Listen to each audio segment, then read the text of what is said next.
Where pot was legal, deaths in car crashes rose. Study. According to a recent study, states where recreational marijuana use is allowed are seeing an increase in traffic accidents and fatalities. Marijuana alters your feelings and behavior, much like alcohol and almost every other substance. That is what drugs are used for.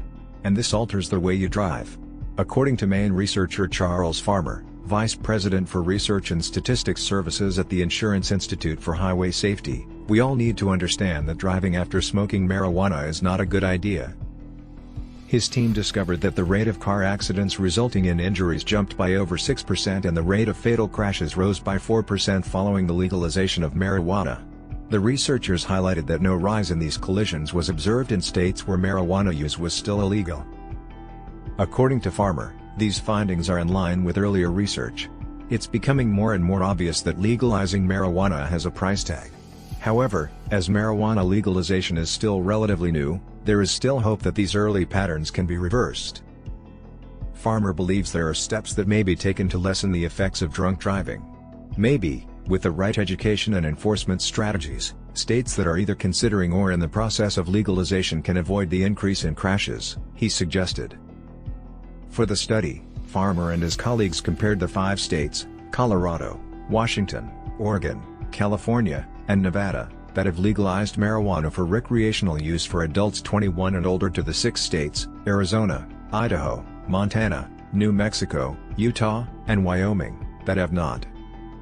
They discovered that the rate of car accidents resulting in injuries increased by almost 7% after legalization but before retail marijuana sales began. Less than 1% of crashes occurred after sales started, although fatal collisions increased by roughly 2% both before and after retail sales started. According to the experts, drivers high on marijuana frequently move slowly.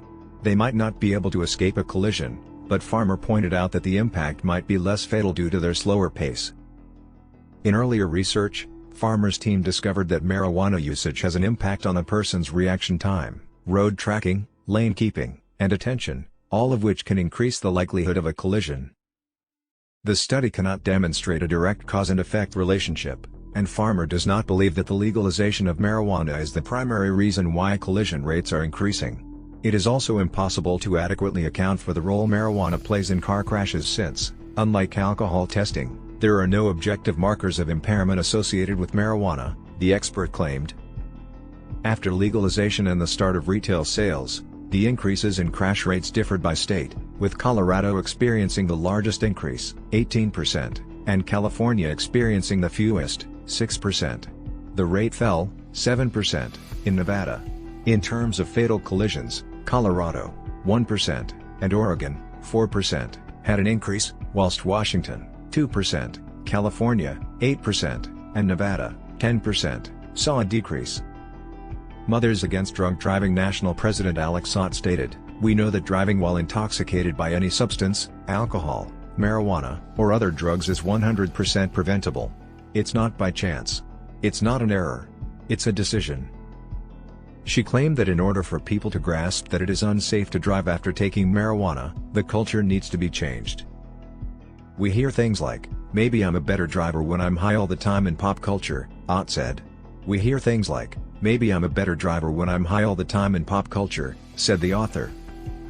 Like there are for alcohol, Ott expects that in the future it will be possible to measure the effects of marijuana on driving.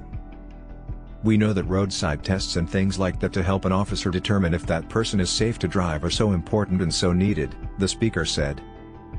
"Any drug impairment poses a risk to you and other drivers, according to Ott. Even one injured or killed person is one too many," she declared. "Even one injured or killed person is one too many, some text goes here."